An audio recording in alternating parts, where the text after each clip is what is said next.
Hey, what's going on, guys? Apple Pie Tech here, back with another video. Today, I'm going to be giving you 10 reasons why the iPhone X or iPhone 10 sucks. So, let's get right into the video.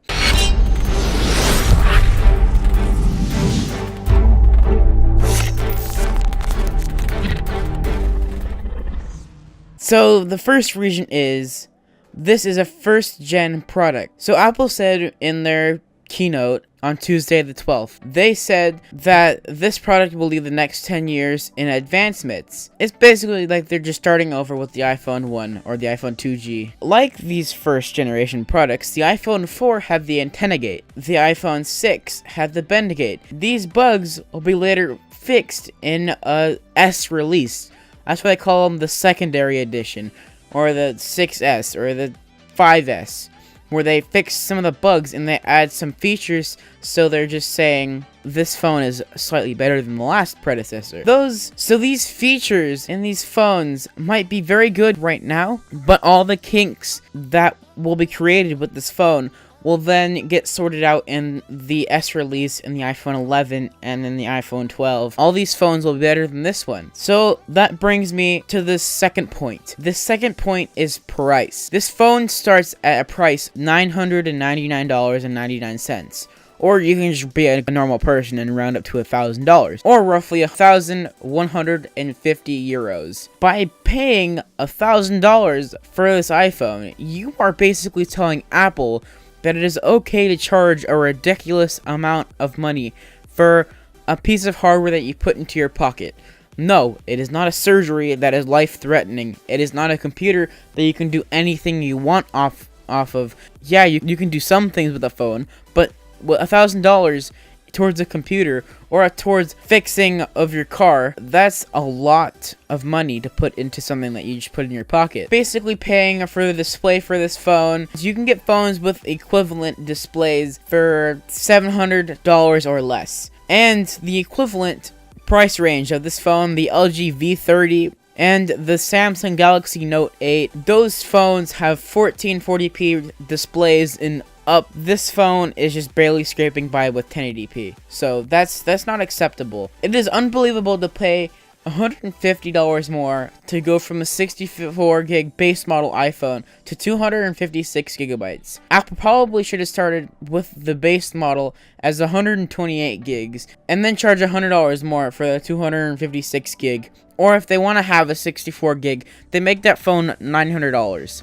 Because $1,000 for 64 gigs, that's $89 more than the base model of the Note 8. The 64 gig model will most likely be slower, just like the iPhone 7 storage gate. The iPhone 10 for $1,000 should have a front-facing camera of at least 8 megapixels and should at least shoot 1080p 60 fps, or even better 4K 30 if they want to be revolutionary. But on this phone, the front camera is only 7 megapixels and it shoots 1080p 30 frames per second, which is not very acceptable because more people use the front-facing camera on their phones than the back camera. I think if they really want to be the perfect selfie phone, because at the keynote they advertised selfies a lot. Selfie this, selfie that, selfie this, and that. So you would think that they would have a really good selfie camera on the front of the phone, but they don't. The third point is one of the bigger points in this 10 points why you shouldn't buy the iPhone 10. The notch sensor bar up at the top. First off, why? You could have made it look like the phone you're pretty much copying, the Galaxy Note 8. You've already taken half the features, so why wouldn't you make a tiny little bar up at the top? So everyone will be happier with this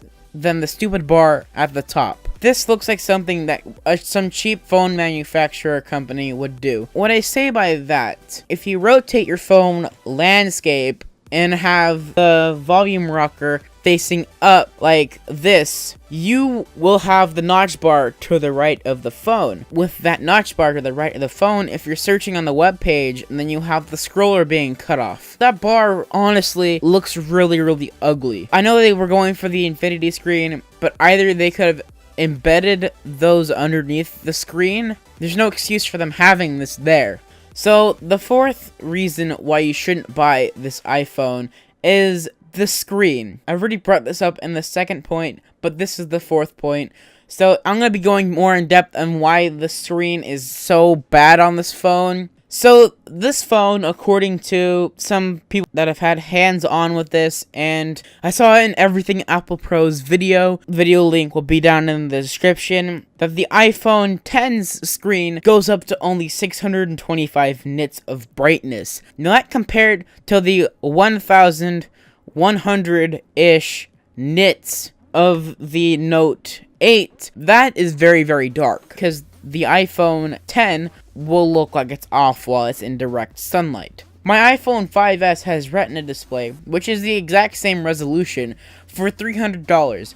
Personally, I'd rather get the iPhone 8 Plus, which is a way better deal, which has all the major points of them saying this is the resolutionary phone, except Face ID with Touch ID version 3 instead, and $300 less, with no cropped imaging. When I say cropped imaging, and I haven't brought it up before, if you do try to get the iPhone X, your phone will have a smaller image and the resolution will look warped. I say this because your screen is a little bit smaller and then it has that little bit of a bar, but side by side with the Plus phones right now, like the iPhone 8 Plus, the iPhone 7 Plus, the iPhone 6s Plus, and the iPhone 6 Plus, those four phones have been the standard for the size of your phone that you should have. And now developers, for the first couple months of the phone being out, your screen is going to look super weird. It's kind of like from the 4 and the 4S to having the 5, where there is a little bit bigger of an aspect ratio.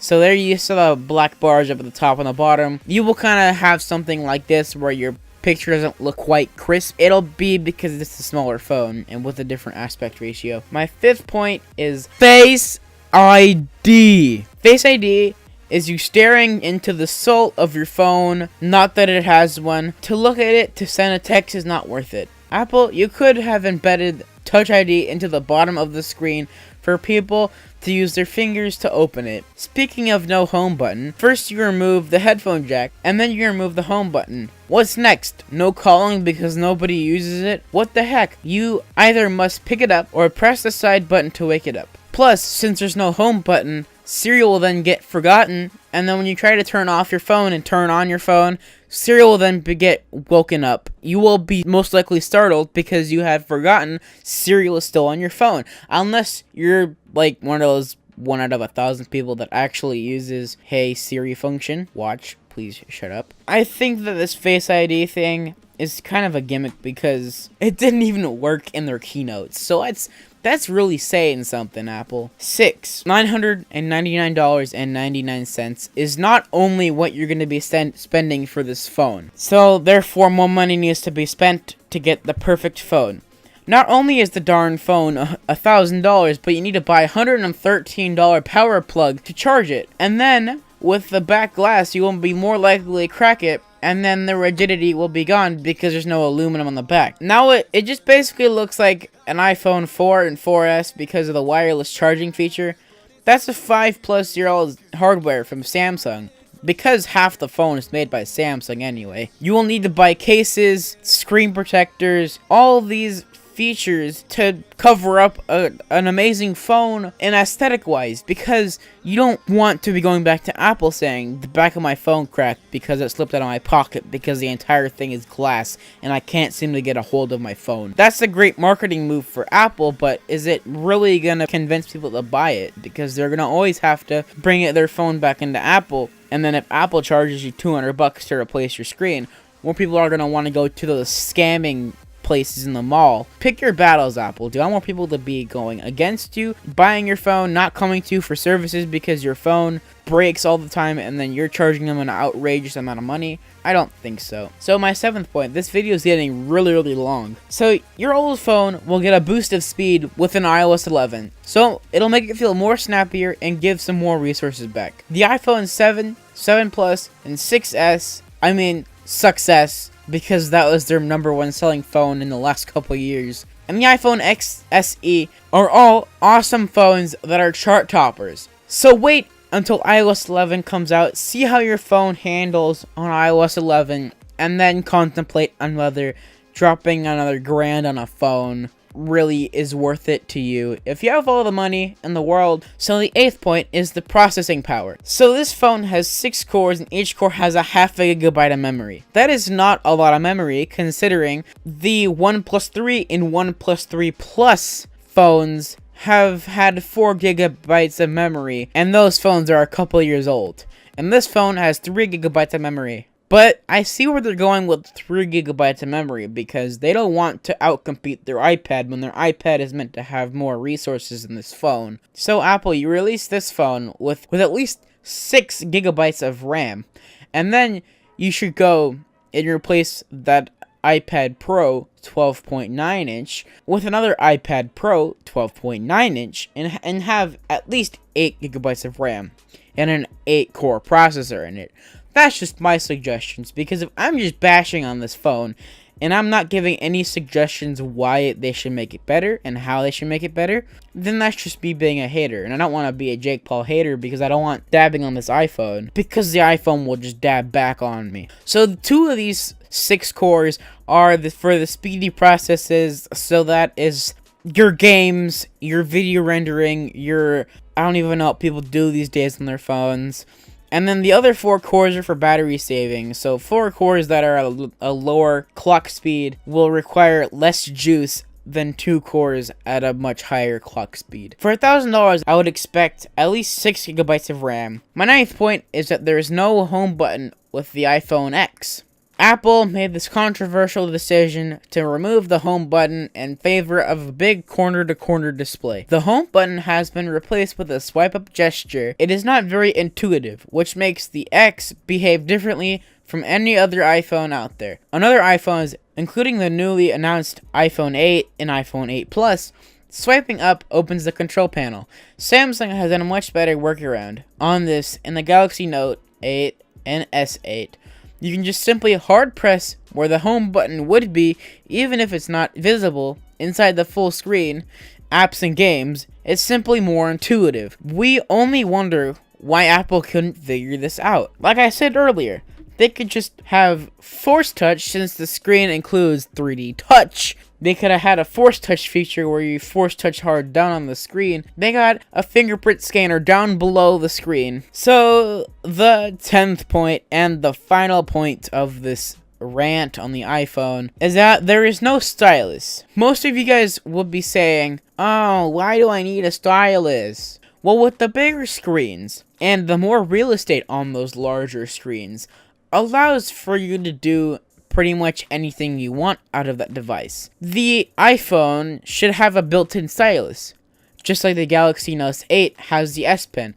It's literally what separates the device from the Galaxy S8 and the S8 Plus, and provides users with an additional functionality. Everything from jotting down quick notes, drawing, or executing shortcuts is all possible using the S Pen. It's too much more than a regular dumb capacitive stylus that you use on any other device, and it's one of the reasons that the Note lineup is so beloved among fans. The iPhone X, it's just a completely penless, despite carrying a similar $1,000 price tag. Now you guys might be saying, oh, it's Apple. Big whoop-de-doo, you're gonna want to spend more money on the iPhone because that's their marketing team. Yeah, they already have a pen, the Apple Pencil. They could have at least made it more compatible with this iPhone. So, hopefully, you guys have enjoyed this little bit of a video. It is constructive criticism towards the iPhone X. All these features will be most likely fixed in the upcoming revisions of this phone. Hope you guys have enjoyed. Again, please rate, comment, and subscribe. Like if you liked it, subbed if you loved it. Please share this video with all your friends that are trying to get the iPhone X. I might be getting the iPhone 8 Plus. I am not sure. Anyway, this has been Apple Pie Tech. Sorry for the ranting, and peace out, guys. Me down and build me up.